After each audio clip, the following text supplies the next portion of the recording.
it's setting up. Here we go. Okay, we're live.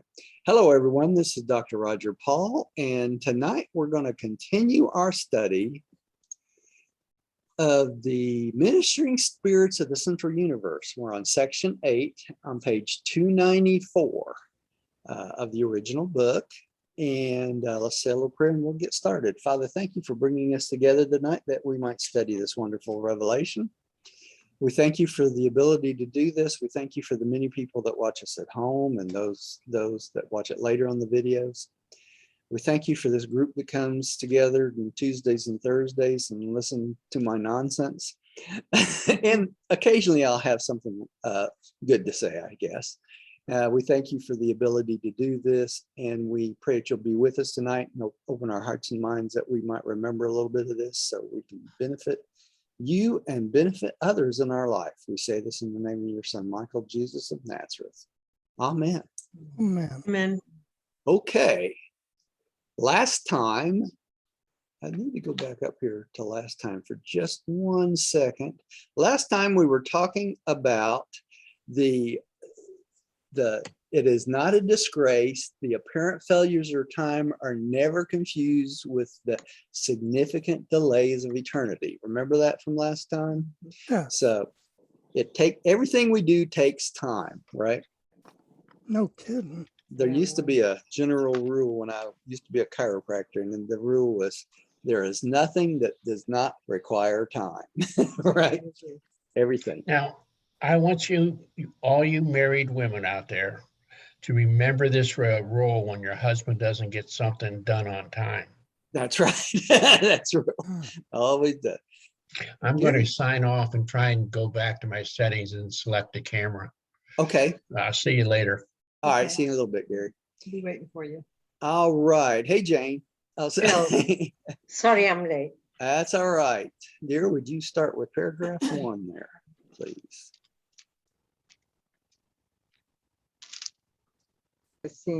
A seeming failure in the deity adventure. Nearly all attain the infinite spirit, though occasionally a pilgrim from Superuniverse number 1 does not succeed on the first attempt.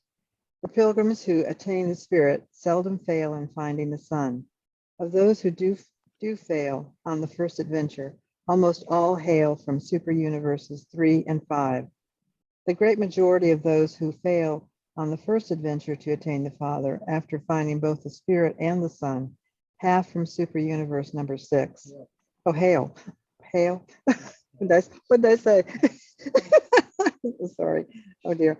The great majority of those who fail on the first adventure to attain the Father, after finding both the Spirit and the Son, hail from Superuniverse number 6, though a few from numbers 2 and 3 are likewise unsuccessful. And all this seems clearly to indicate that there is some good and sufficient reason for these apparent failures. In reality, simply unescapable delays. Unescapable delays, right? Okay, let's think about this. So they're talking about those who are trying to attain realization of the Supreme, the Spirit, God the Son, God the Father, right? And you notice here in this paragraph when it talks about the infinite spirit, it doesn't say anything about anybody not attaining the Supreme, does it? No. So Yeah, that's interesting. that indicates to us the first one, the Supreme, is a fairly easier process to realize the Supreme than it does the infinite spirit, correct? But there are very seldom do pilgrims not attain the infinite spirit on the first attempt, very seldom, okay? And then they go on to tell us pilgrim that attain the spirit, very few of them cannot discern the sun, right? And then a few even more cannot discern the Father, right? Now, we've talked about a little bit about this before, and what they're talking about here is recognition of the essence of these beings, right? And that's what the 7 rings of Havona is all about, to teach us how to recognize the deity. Okay, so it's going to talk about those who fail to recognize the deity in certain aspects. And that's what they're talking about, the defeated candidates of this adventure. Okay, so I want to make sure everybody was clear. And they're talking about those beings that come from the other super universes that seem to not recognize one of these deities. And they specifically, they talk about what? Super universes 3 and 5, who are those who can't recognize the sun. And some of them that come from superunus universe number 6 are from 2 and 3 that are unsuccessful in recognizing the Father.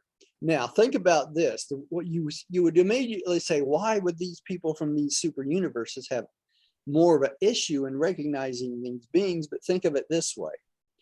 Each of the 7 master spirits has what? Personality traits of one of the combination of the Trinity, right?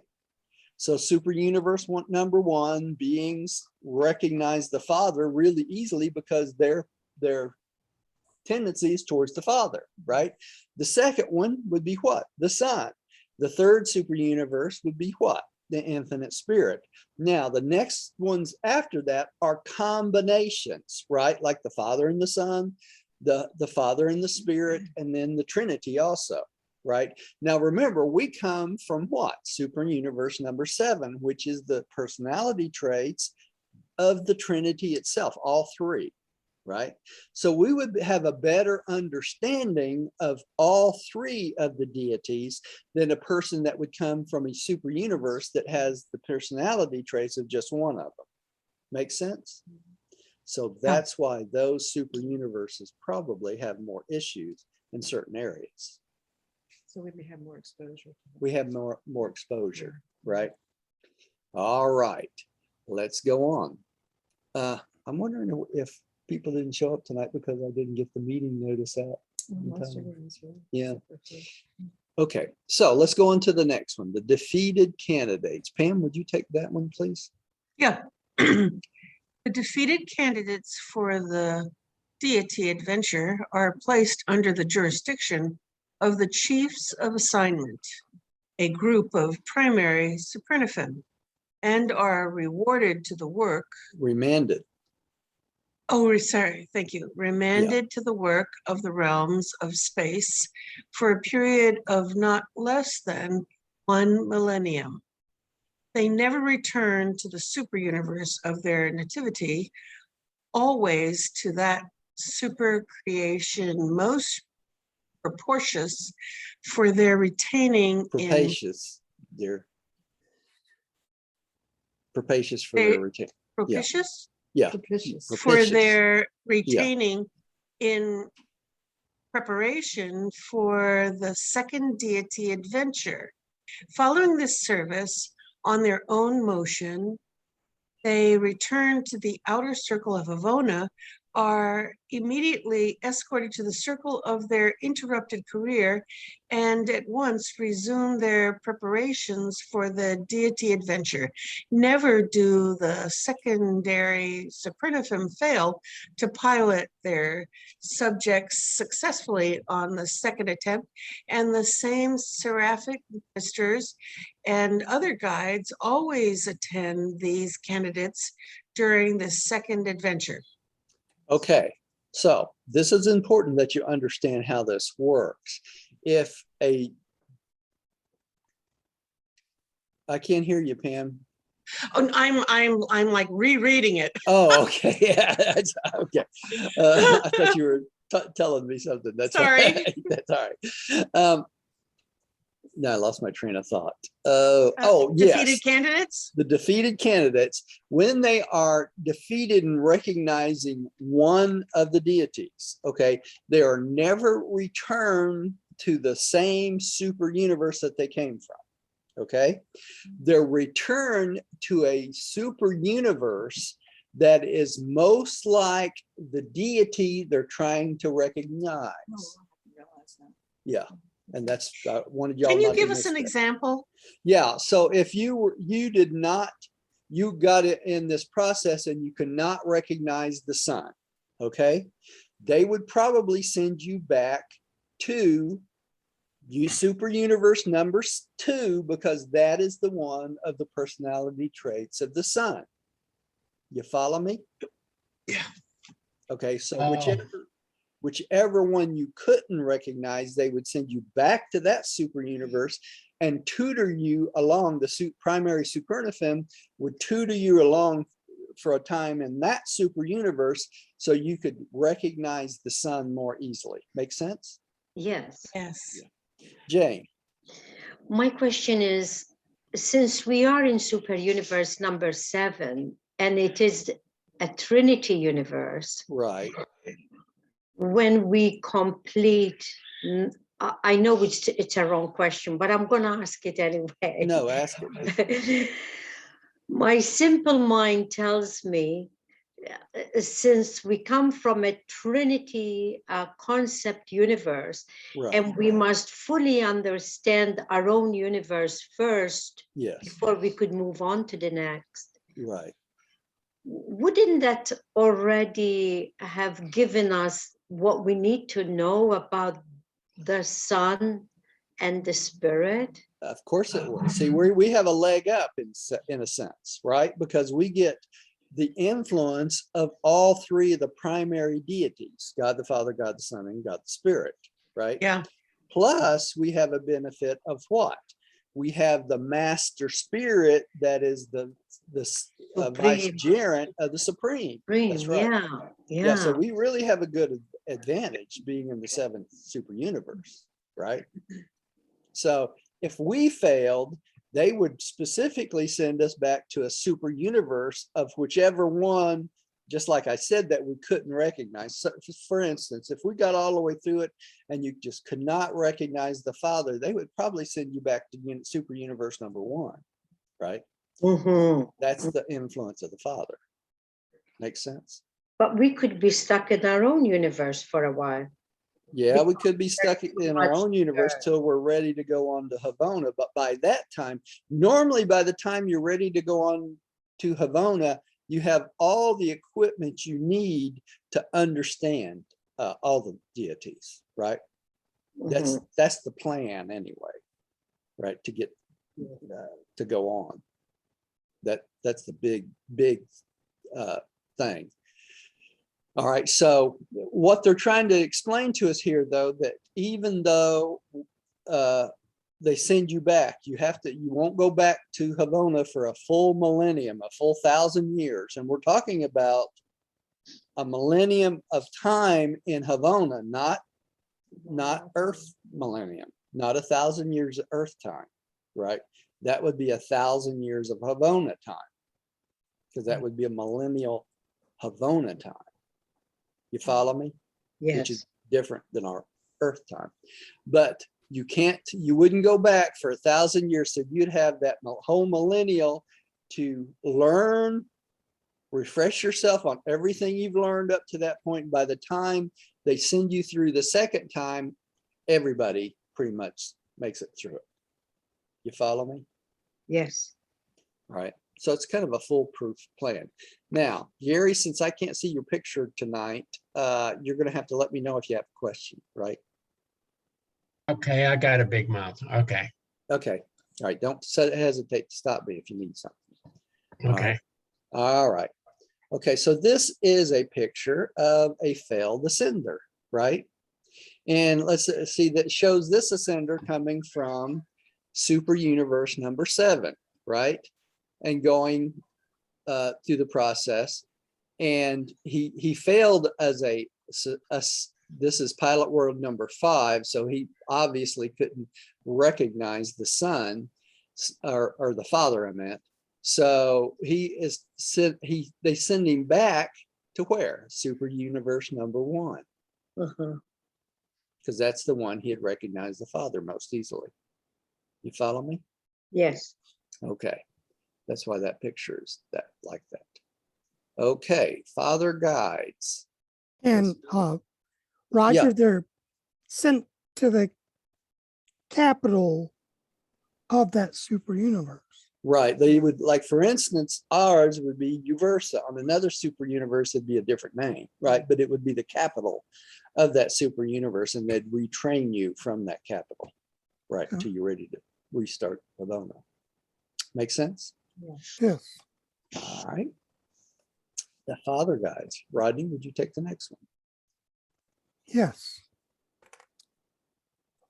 When the pilgrim soul attains the third circle of Havana, he comes under the tutelage of the father guides, the older, highly skilled, and most experienced of the seraphic ministers. On the worlds of this circuit, the father guides maintain schools of wisdom and colleges of technique, wherein all the beings inhabiting the central universe serve as teachers. Nothing is neglected which would be of service to a creature of time in this transcendent adventure of eternity attainment. Okay, so when you get to the third circle, the father guides are the most experienced of all the angels they have. So they want to make sure that you're prepared to recognize the Father, right? And things that you would study there would be, like they said, wisdom, you know, and you need wisdom to be able to discern the Father himself, right? And you go through the colleges there, and then eventually you'll get to the point where you're ready to take the test and see if you can recognize God the Father. And by that time, you will have gone to paradise probably several times, right? On the Seraphim, right? Or Supernaphim, I should say. All right. So let's go on. Jane, would you take the next one? The Attainment of the Universal Father. Okay. The attainment of the Universal Father is the passport to eternity, notwithstanding the remaining circuits to be traversed.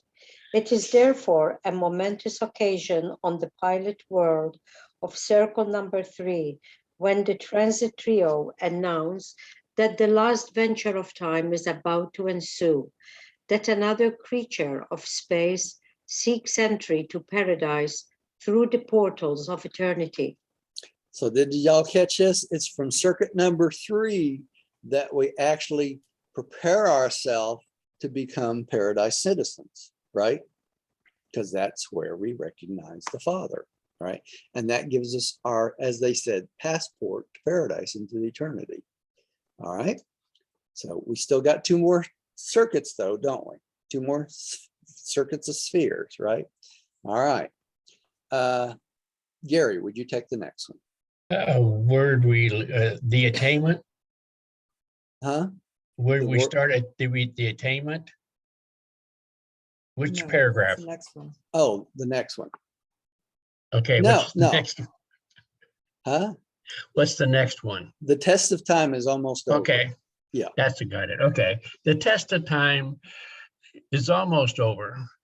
The race for eternity has been all but run. The day of uncertainty are ending. The temptation to doubt is vanishing.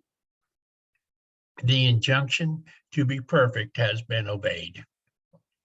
From the very bottom of intelligent existence, the creature of time and material personality has ascended the evolutionary spheres of space, thus proving the feasibility of the Ascension plan while forever demonstrating the justice and righteousness of the command of the Universal Father to his lowly creatures of the worlds. Be you perfect, even as I am. Perfect. Right. Okay. So you've come full circle here, haven't you? Right. You start out as nothingness, literally, and you have literally clawed your way up through the Paradise Ascension plan to become perfect as God has commanded us from the very beginning, right? Remember the Old Testament, be ye perfect even as I am perfect, right? That commandment goes all the way with you. And by 26:92. the time you get to where you are now, all this uncertainty of whether you're going to make it is gone, right? All right. And you've gone through many spheres one at a time. All right. Diane, would you take the next one, please? Step by step, life by life, world by world, the ascendant career has been mastered, and the goal of deity has been attained.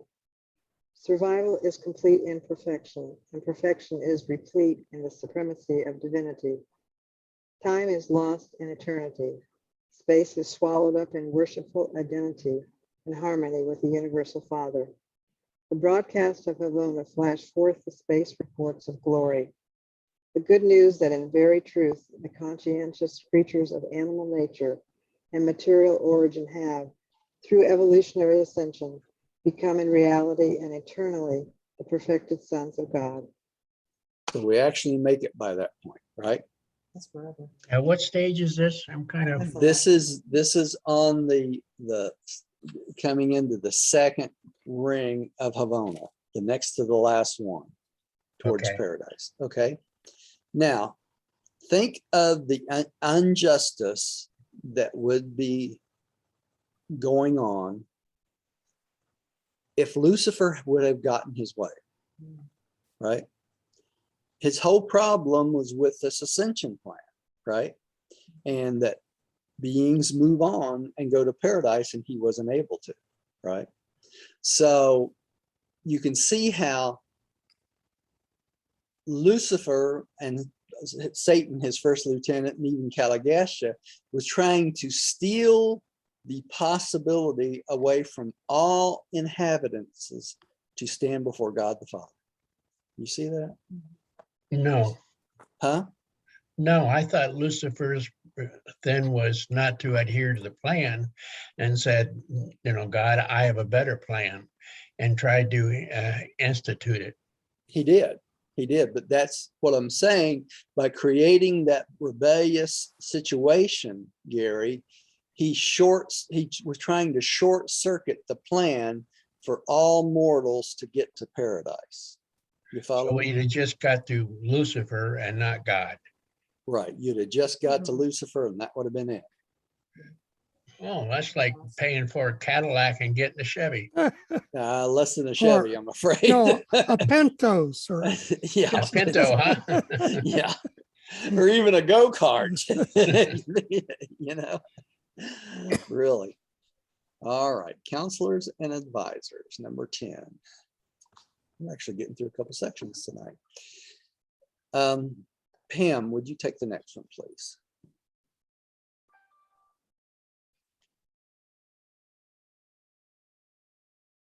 We can't hear you, Pam.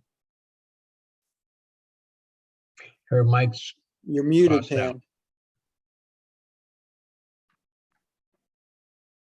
Okay, sorry. Now we got you. Okay. The seraphic counselors and advisors of the second circle are the instructors of the children of time regarding the career of eternity.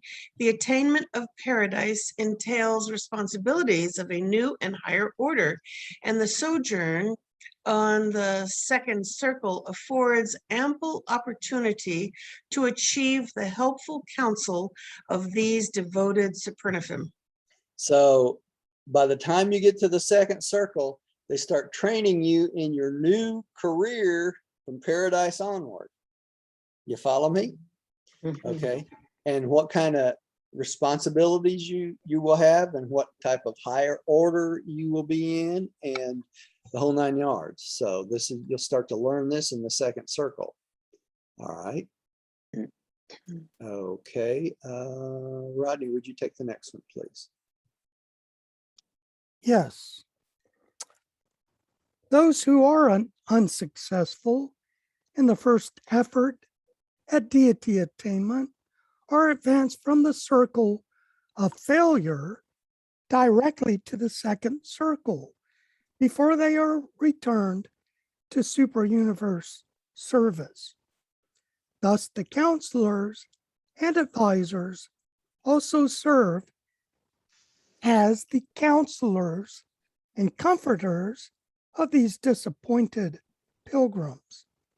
They have just encountered their greatest disappointment, in no way differing from the long list of such experiences whereon they have climbed, as on a ladder from chaos to glory, except in its magnitude. These are they who have drained the experiential cup to its dregs, and I have observed that they temporarily return to the services of the superuniverses as the highest type of loving ministrators to the children of time and temporal disappointments. So wherever you fail on this progress, right, on the deity adventure, if you fail to recognize one of the deities, they automatically kick you up to the second circuit, okay? And the beings on the second circuit prepare you, help you work through the disappointment of not recognizing the deity, right? And they prepare you to go back to the super universes for your service to get retrained enough to make it through the second time. You follow me? So you'll jump from one circuit to the next, to the second circuit, if you fail in anything along the ways. See, I wonder if the tasks that they assign you would be beneficial in what you're deficient in. Yes, they probably would be, Gary. I would think so anyway. On this picture, it shows a being on the fourth circuit, and then you can see him moving to the pilot world of the second circuit so they can prepare him to go back to the super universe. Okay, it's a little confusing. And then they come back to the first circuit all over again. Okay. Let's see here. Jane, would you take the next one? Okay. After a long sojourn on circuit number 2, the subjects of disappointment are examined by the councils of perfection sitting on the pilot world of the circle and are certified as having passed the Havona test. And this, so far as non-spiritual status is concerned, grants them the same standing in the universes of time as if they had actually succeeded in the deity adventure. The spirit of such candidates was wholly acceptable. Their failure was inherent in some phase of the technique of approach or in some part of their experiential background. Okay, so did y'all catch that? No. When they take you to circuit number 2, even though you failed the adventure, they take you to circuit number 2, right? And they certify you as having passed the Havona adventure itself, okay? The problem was in you recognizing one of the deities, right? So you're certified as having passed all the Havona requirements. So when they send you back to a new super universe, a different super universe than what you came from, you're treated as if you're a Havona graduate, not a failure. You follow me? That's what makes the difference. Okay. They treat you, they give you a false sense or something like that. Huh? It's like a false driver's license. Yeah, and in essence, a false driver's license. They let you go back as a full-fledged Havona citizen, right? You just did not make it through one of the deity adventure, and they expect you will come back and finish it and be successful the second time. Okay, that's the whole thing. All right. All right, let's go on to the next one before we get too far into this. Gary, would you take the next paragraph? Okay. They are then taken by the counselors. They are then taken by the counselors of the circle, before the chiefs of assignment on paradise and are remanded to the service of time on the worlds of space, and they go with joy and gladness to the task of former days and ages. In another day, they will return to the circuit of their greatest disappointment and attempt anew the deity adventure. So they'll come back to exactly where they left off before they failed the deity adventure, right? Okay, so they send them back to a new super universe, and they do the same kind of things they did before they got to Havona and relearn the stuff, and then come back and they try it a second time, right? Okay, Diane, would you take the next one, please?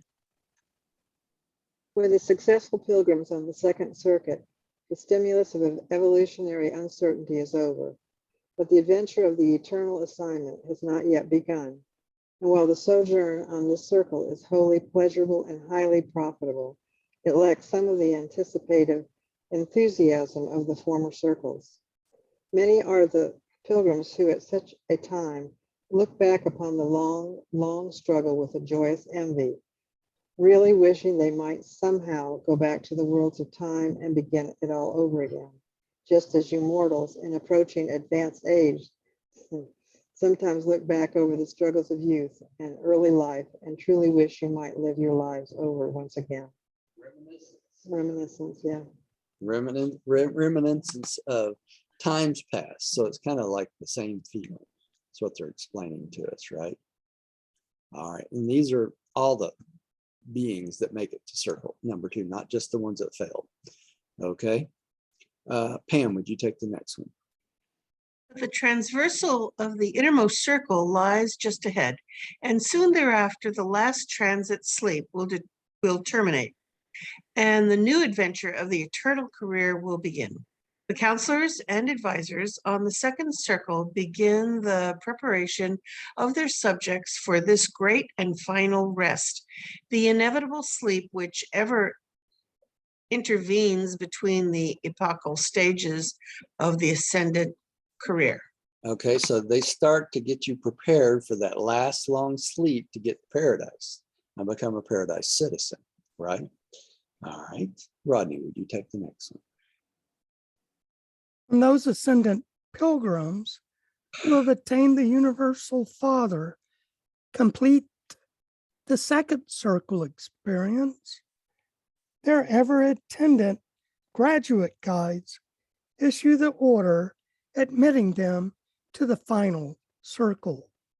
These guides personally pilot their subjects to the inner circle, and they place them in the custody of the complements of rest, the last of those orders of secondary Supernaphim assigned to the ministry of the pilgrims of time on the world circuits of Havona.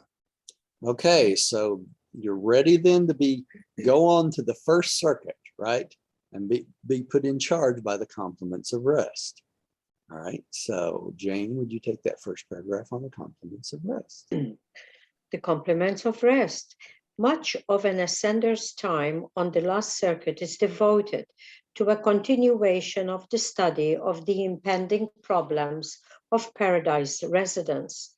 A vast and diverse host of beings, the majority unrevealed, are permanent and transient residents of this inner ring of Havona worlds, and the commingling of these manifold types provides the superaphic complements of rest with a rich and situational environment which they effectively utilize in furthering the education of the ascending pilgrims, especially with regard to the problems of adjustment to the many groups of beings soon to be encountered on paradise. So this is kind of like a little sneak peek, on this circuit of all the different types of beings you're going to meet, in paradise, right?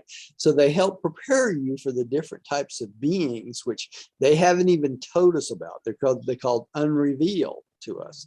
So lots of them we can't even imagine or haven't seen or had or anything, know anything about, but these part of the jobs of the complements of rest is prepare us for this, right? Mm. Yeah, Jane.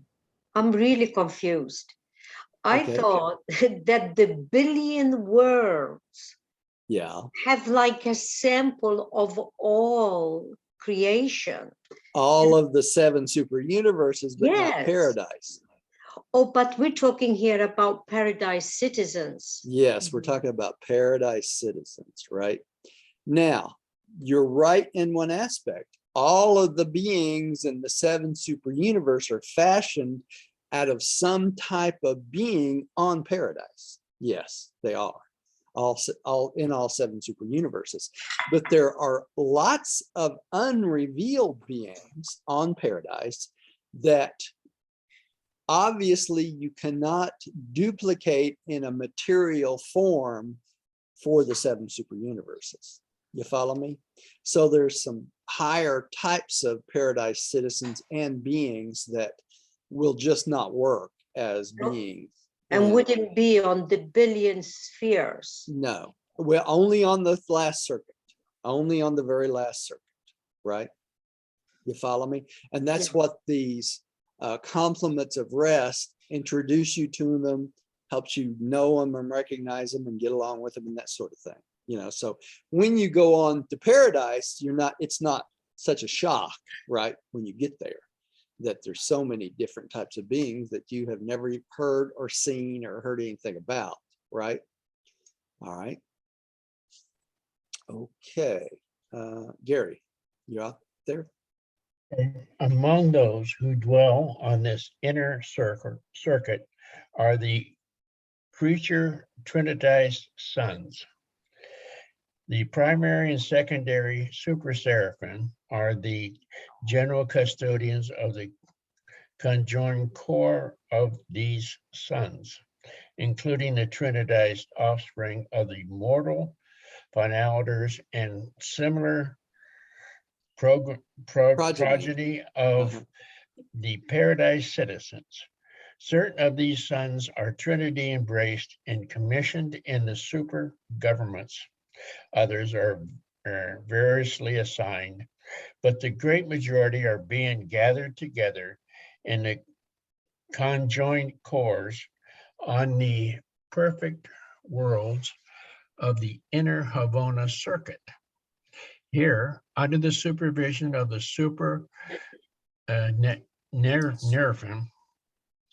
they are being prepared for some future work by a special and unnamed core of high paradise citizens who were, prior to the times of Grand Fonda, first executive assistants to the eternity of days. Eternals of days. Eternals of days, excuse me. Right. There are many reasons for conjecturing that these two unique groups of trinitized beings are going to work together in the remote future, not the least of which is their common destiny in the reserves of the paradise core of trinitized finalators. Another core of finalators there, right? You know, different core of finalator. And many of these beings will get to meet on that final circuit, right? Before we step to paradise. All right. Diane, would you take the next one? On this innermost circuit, both the ascending and the descending pilgrims fraternize with each other and with the creature trinitized sons. Like their parents, these sons derive great benefit from inner association, and it is the special mission of Supernaphim to facilitate and to ensure the confraternity of the trinitized sons of the mortal finalators and the trinitized sons of the paradise citizens. The seraphic complements of rest are not so much concerned with their training as with promoting their understanding association with diverse groups. Okay, so they're there to help them along and help us get along with them and help them get along with us, right? All right. We're gonna make it through this tonight, I think. All right. Pam, would you take the next one? Mortals have received the paradise command. Be you perfect, even as your paradise father is perfect. To these trinitized sons of the conjoint core, the supervising Supernaphim never cease to proclaim, be you understanding of your ascendant brethren.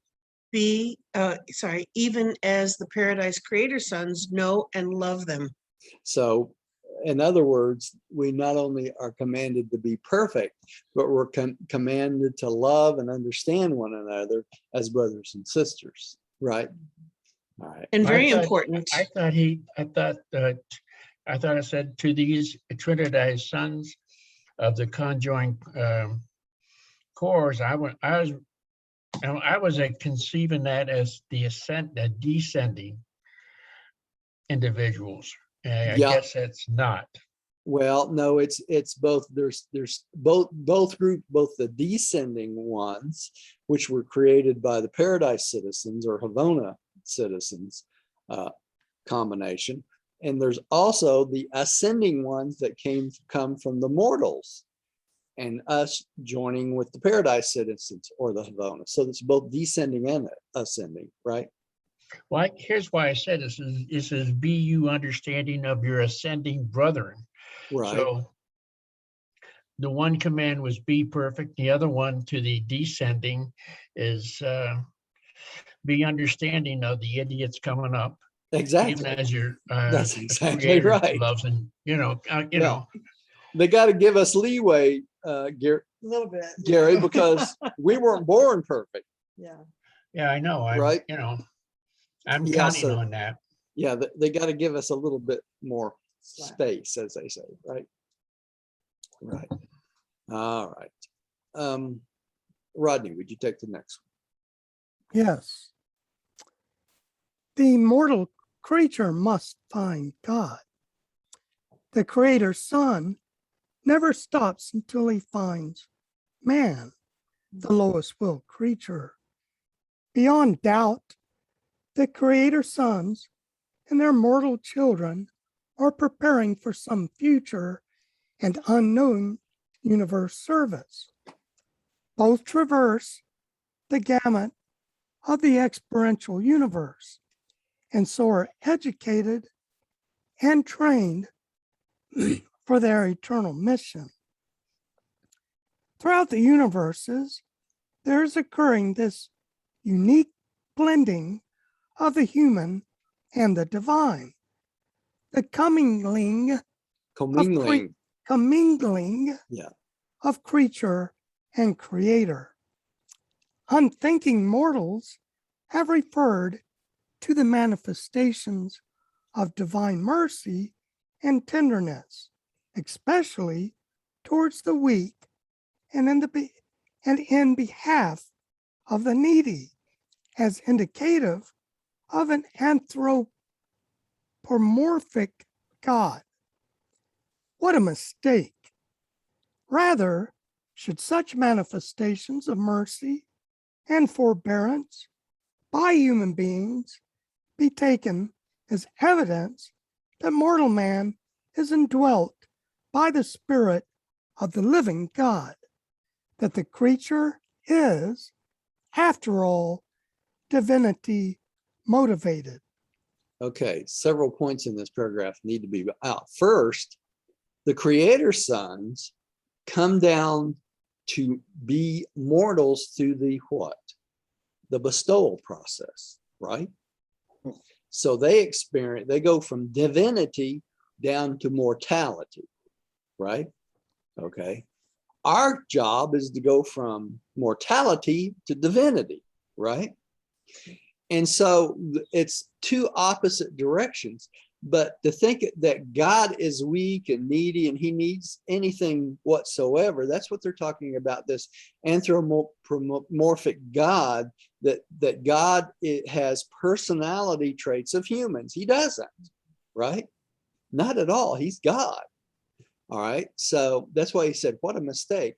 We should think more about the mercy and the forbearance as being evident that God is living within us, and we are in essence, because of the thought adjuster, divinely motivated all the way through our lives, right? So this creator sons comes down to us and we go up to them, right? And to God also. Make sense? Mhm. It really is. You know, me and Diane were talking to someone at lunch today, and the whole point I made at lunch is what a gross concept to think that God the Father would need any kind of sacrifice from his children to be recognized by God, you know? And that's why this is to the deities, this is a gross concept, right?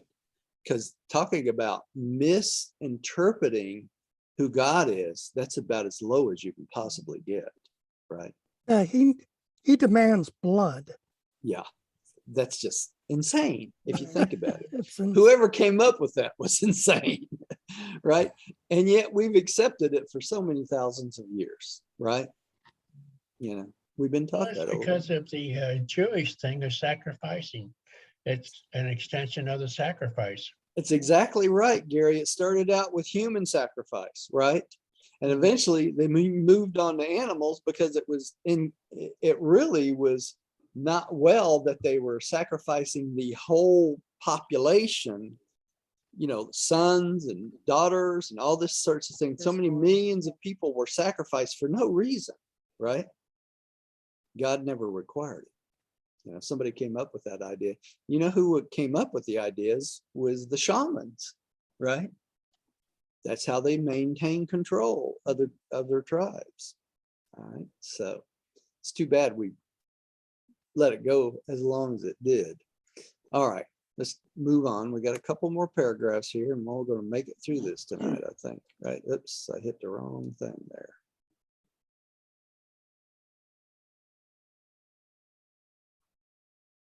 There we go. All right, near the end of the first cycle, I believe, let's see, Jane, I believe you're up. Yeah, up again. Okay. Near the end of the first circle sojourn, the ascending pilgrims first meet the instigators of rest of the primary order of Supernaphim. These are the angels of paradise coming out to greet those who stand at the threshold of eternity and to complete their preparation for the transition slumber of the last resurrection. You are not really a child of paradise until you have traversed the inner circle and have experienced the resurrection of eternity from the terminal sleep of time. The perfected pilgrims begin this rest, go to sleep on the first circle of Havona, but they awaken on the shores of paradise.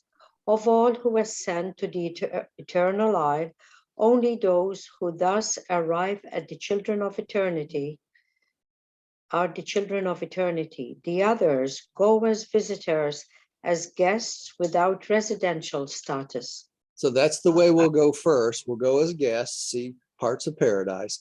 But when we go through the rest, right, the final rest, and wake up on paradise the last time, that will make us paradise citizens, right? So we will, the last time, we will go as paradise citizens, all right? And then we're considered part of the children of eternity, right?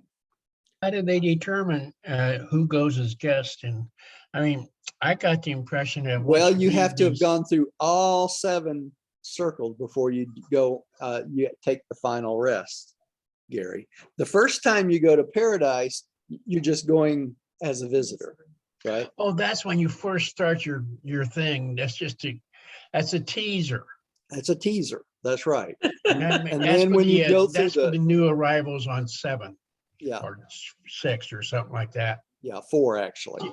I'm starting to get this stuff. Okay. Yeah, yeah, right. I'm dangerous.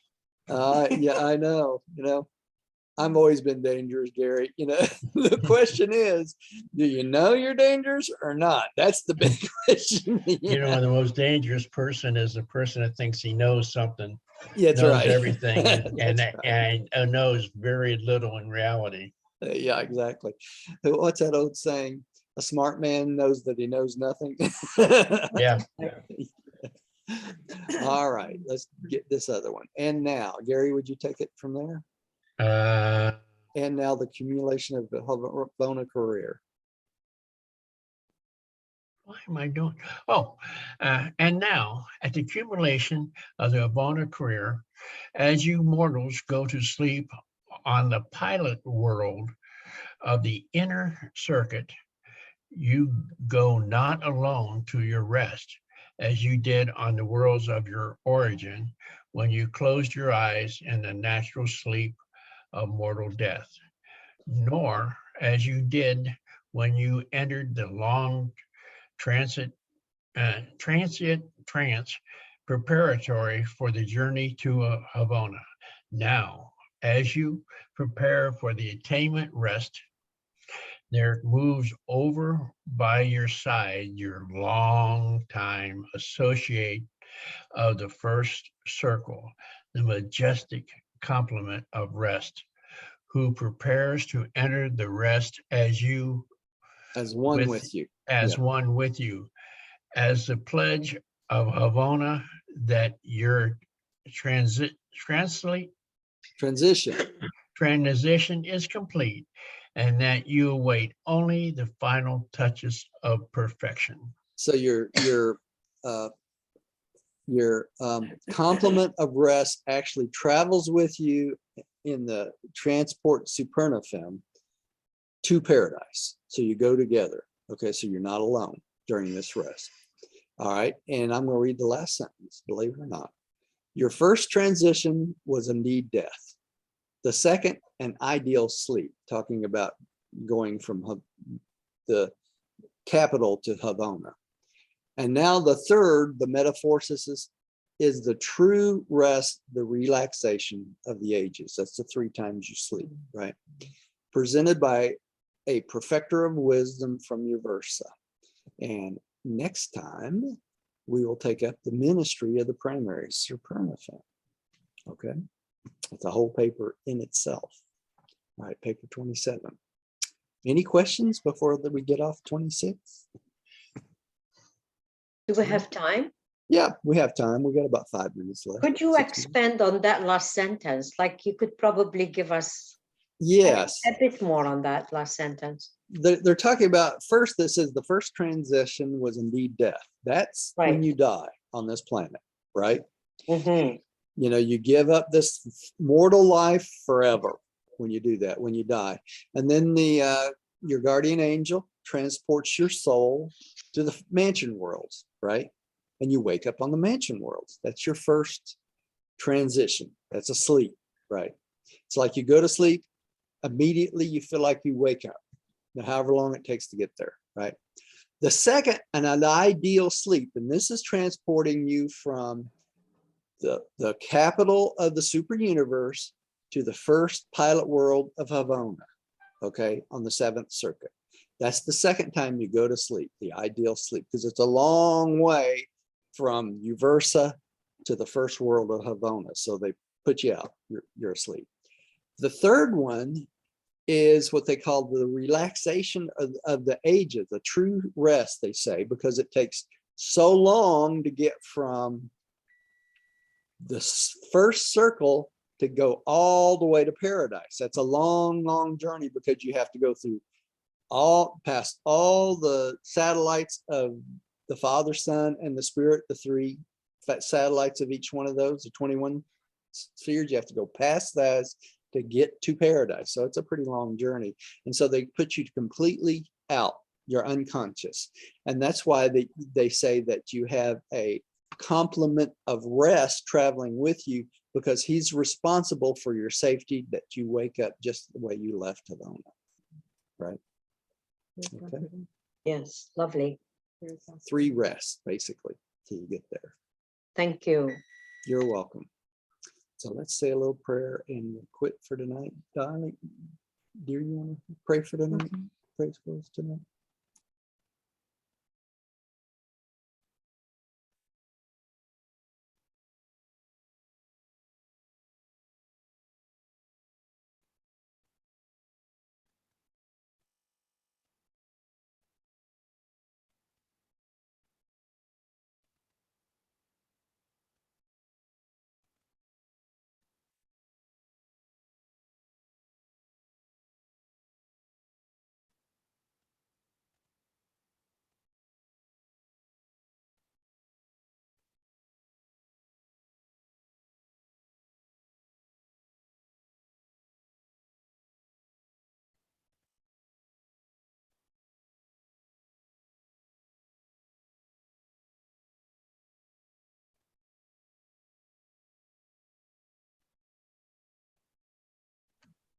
You're muted, Roger. I was just saying thank you all who listen to us at home, and thank you for coming, those who watch the videos and those that live on Facebook now. So, and that's it for tonight. So let me stop the live feed here.